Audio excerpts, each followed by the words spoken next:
All right, hello everybody. Today's goal with the trailer. We're back in the trailer.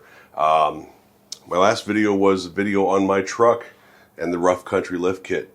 Didn't go real well. So I may not be doing as many truck videos as I thought I was going to.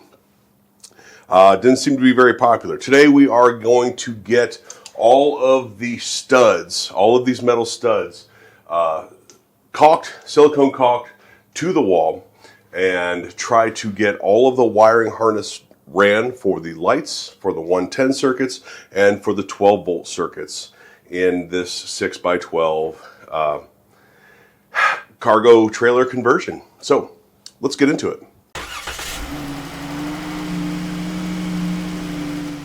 All right, so first things first, why on earth am I doing this?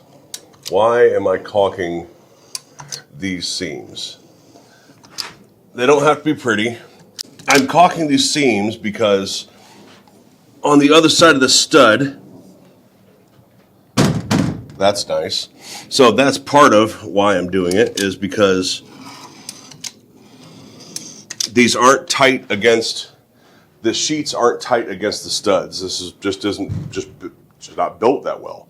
But also, if where the screws for the exterior body go into the stud here on the outside, if those start leaking, it will not allow the water to go into the wall. So that is why this is happening.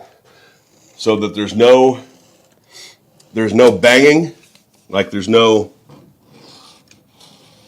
rattle from the wall not being tight, perfectly tight to the stud, and there's no leaking if the screws ever end up leaking, because this is a step that paste didn't do.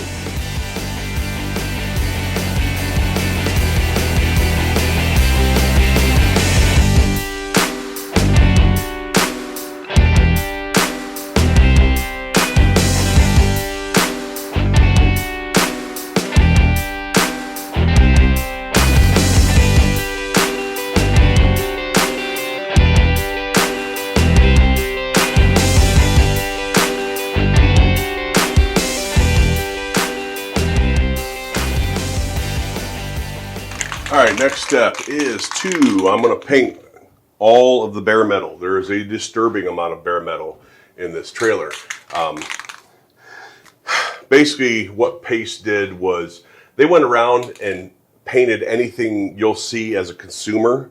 Like when you walk into the trailer and go, oh yeah, this looks really nice. It's all painted, it's all this and it's all that. And they painted only about a quarter of the entire trailer. So every stud from here to the floor is completely bare. Like I mentioned in the other video, when it comes to the door frame from here down is completely bare metal, even though it's a door frame, and that's where like the most moisture is going to be. As one of my favorite YouTube channels says, it's John Malecki, John the Builder, let us spray.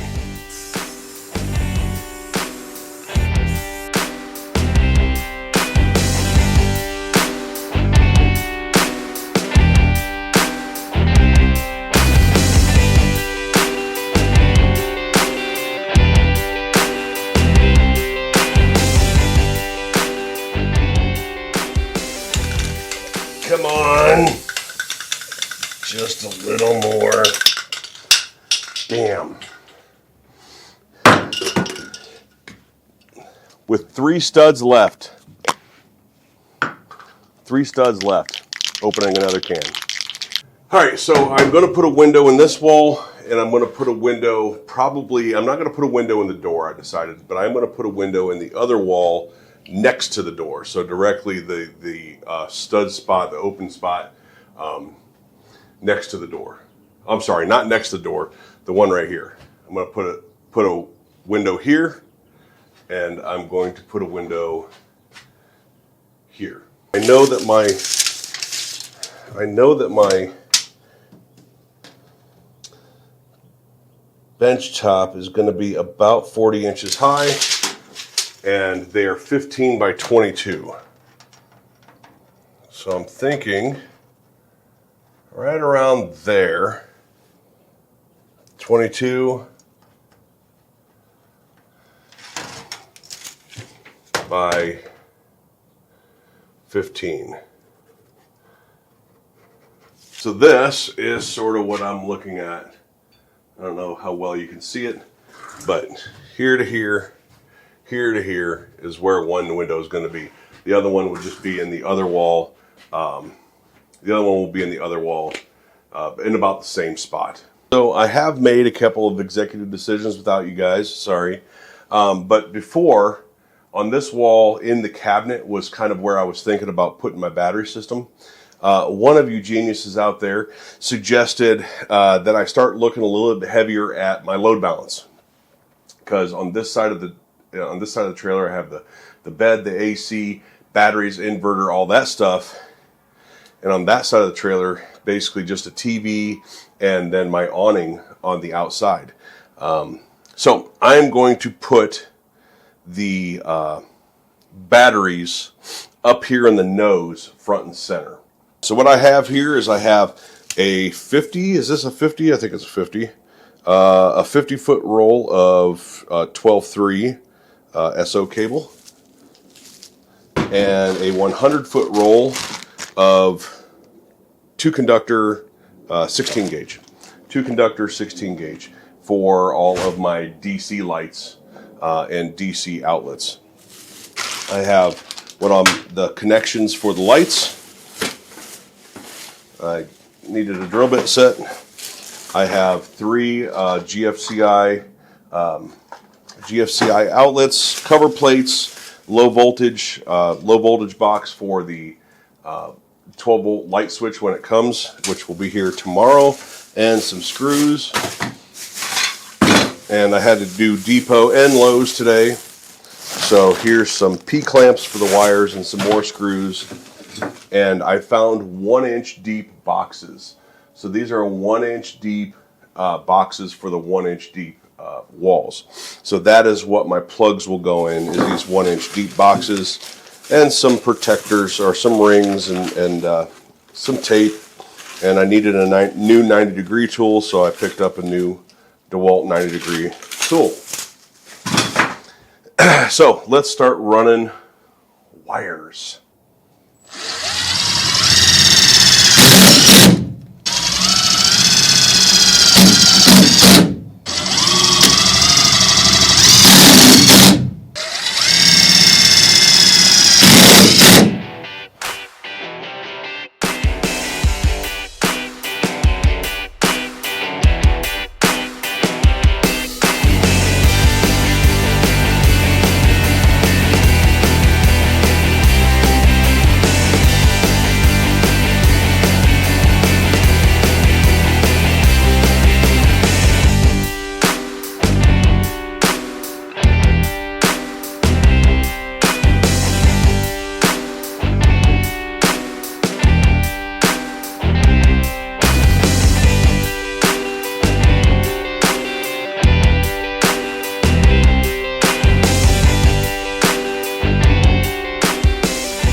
All right, so I'm making the harness right now for the 12 volt. So there's gonna be a light here, gonna be a light here, and I'll take this, right? These will daisy chain together, and then this will go over here and around there. And then they will meet up. Everything will sort of meet up right here above the door to come down to the switch. And then the switch, out of the switch and back down the wall for the rest of the light grid.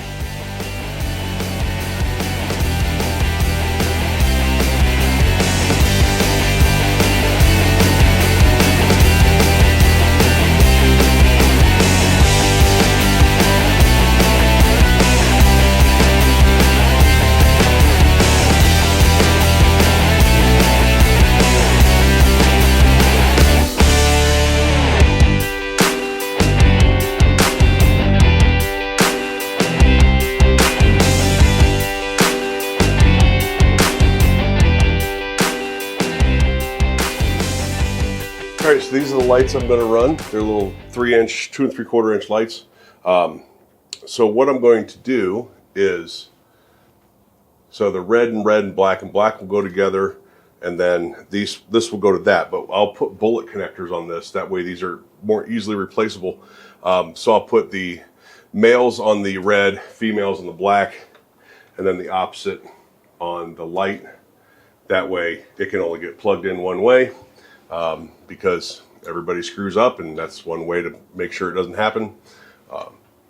And so once we get this one light in, I'm going to test the circuitry. I'm going to test with my drill battery to see if my light switch works, to see if how I have it wired works.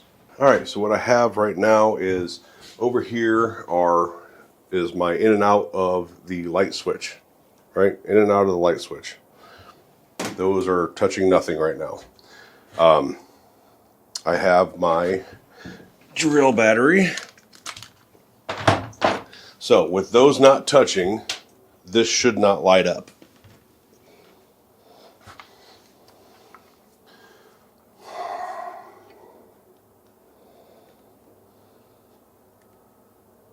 Okay, it does not light up.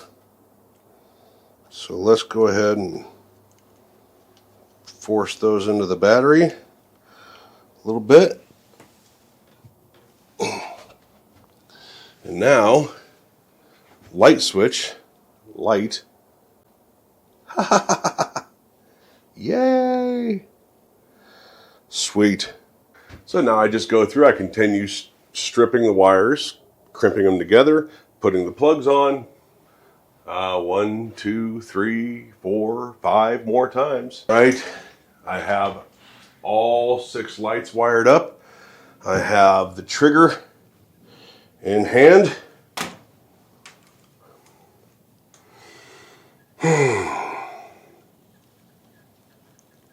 And I'm going to close the door and touch them together. See what happens. I got dark quick. Yes. All 6 are working. Let's just twist that together for now. Nice. And it's not crazy bright. Let's check it out. 1, 2, 3, this one 4, 5, 6, right? I don't know how that came through, but 5, 6. So very cool. I am happy about that. I am super happy about that. And it appears to be enough light that possibly some nights when I'm out in the desert, I can record in here, right? So I still have 2 lights left. I still have 2 of these lights left, because they were in 4-packs, right? So I still have 2 left. I may add 2 more, or if you guys remember that one that's in the wall here, I may swap it out for one of these, just so they all match, right? But then also up here in the front where my bench top is going to be, right? I'm thinking about putting an upper cabinet across here. So I may put one in the bottom of that upper cabinet that shines down on the countertop bench top. But I could not be more excited that this worked out. All right, so I have now accomplished what I set out to do today. It is 1:05 in the afternoon. Solar panels, the Renogy stuff hasn't shown up yet. I may still wire in these 110 sockets while I'm here. But this was what I wanted to get done today. I wanted to get everything caulked. I wanted to get everything painted. And I wanted to get the light grid done. And I wanted to get the rest of the wires at least ran to where they're supposed to be. And that's what I got. That's what I got. And I couldn't be happier about it. A lot of this stuff is going to tuck up when I put the wood back in, the new wood back in. A lot of this stuff is going to tuck up into there. And I'll put more P-clamps in as time goes. Put a piece of wood up. Oh, it needs another clamp, right? That sort of stuff. I'll put more P-clamps in. But right now, everything's just going to hang the way it is. Now, in the front here, I'm going to use the front as essentially conduit. So there's a piece of really cheesy angle here. But everything will sort of get run from here, right, down this into a cabinet here down low, which is where, like I said, at the beginning of the video, I changed my mind. I'm going to run the batteries and inverter up here in the front. So that'll run all down to that main electrical cabinet. Yes. Yes. I am happy. I am happy this got done. All right, everybody. So I don't know how long this video has been. It feels like it has been forever recording. But if you want to keep up with this sort of stuff, hit that like, share, subscribe button, all that good stuff. Hit the notification bell. And remember to come back and check out more videos for the Overland trailer cargo conversion project that I have going on here. All right. Thank you, guys. We'll talk to you later.